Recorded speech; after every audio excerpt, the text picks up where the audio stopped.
Suite à la guerre franco-allemande de 1870 et par le traité de Francfort, l'Alsace et une partie de la Lorraine deviennent allemandes.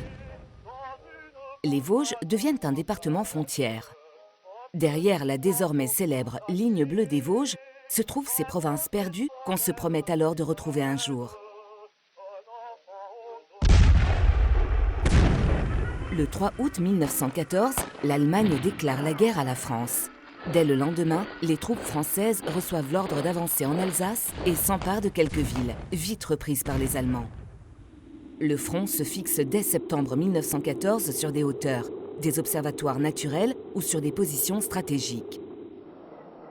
L'année 1915 qui s'ouvre sera celle des grands combats dans les Vosges. La guerre prend alors un visage unique sur le front occidental, celui d'une guerre de montagne.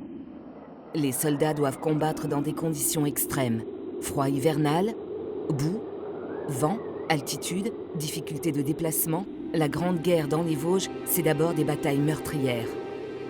Le Hartmannswillerkopf change 4 fois de camp au cours de la seule année 1915. Près de 30 000 soldats y tombent. La bataille de la Tête des Faux à Noël 1914, où meurent 600 hommes en quelques heures. La bataille du Linge et ses 17 000 morts.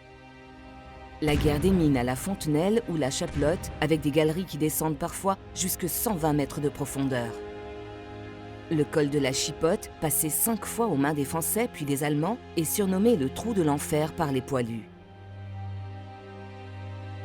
C'est aussi le danger, la mort, la faim pour tous les civils du secteur et en particulier dans la vingtaine de communes occupées par les Allemands.